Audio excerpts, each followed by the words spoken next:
themselves. They need to. Yeah, and that was actually one of the few times I really have. I mean, people accuse me of putting a camera in people's face, but with that AG's gal, she was so close to me that that's literally kind of what I was doing. Okay, so many of you probably are going to be pissed at me because I haven't interviewed Emily O'Neill there. I did interview at Porkfest once, and she got like 10,000 hits. I guess she used to be a Romney supporter, came over to Ron Paul, but I wasn't able to get an interview with her today. Not everybody says yes all the time. I think actually she ran for Miss New Hampshire a while back, but I thought she won, but apparently nothing. That's inaccurate.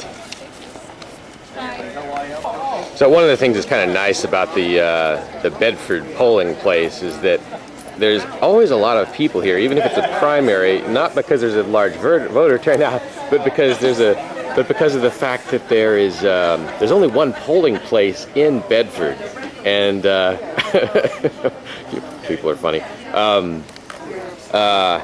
and so it kind of packs all the Bedford voters into one spot for voting. All right, Senator, so a question for you. Andy, please. Okay, thank you.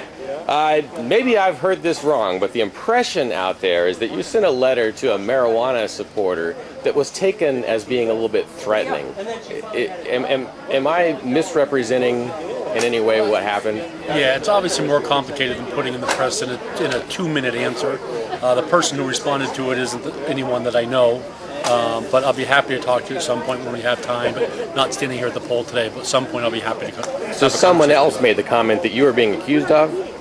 Again, much more complicated than the press is reporting, that in the middle of polling, I'd love to try and get through the day today on the poll. I'd be happy to sit down with you sometime and talk about it. All right, I'll catch you over at the house sometime. I truly appreciate it. All right, take care. Thank you.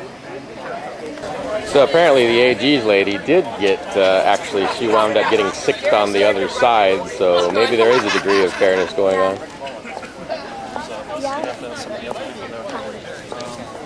Some of these conversations. He's just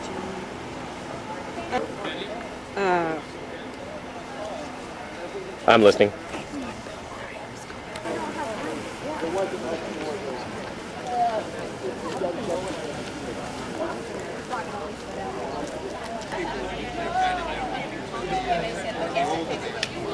Sure, the numbers, we have 362 Democrats.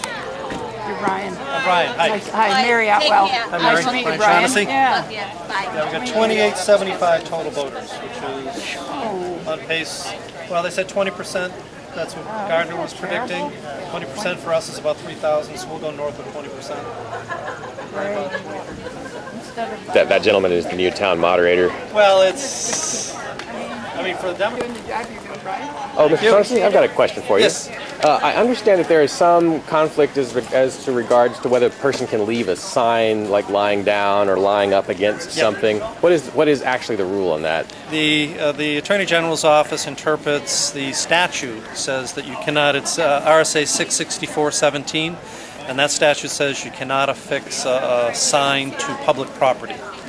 Now, obviously, public property would be, a telephone pole or a street sign or whatnot, but they take the position that this is public property, so if you leave a sign unattended affixed to something like this pylon, that would violate the rule. So I mean, standing against the pylon would be considered affixed? Affixed to it, I guess. Okay. Because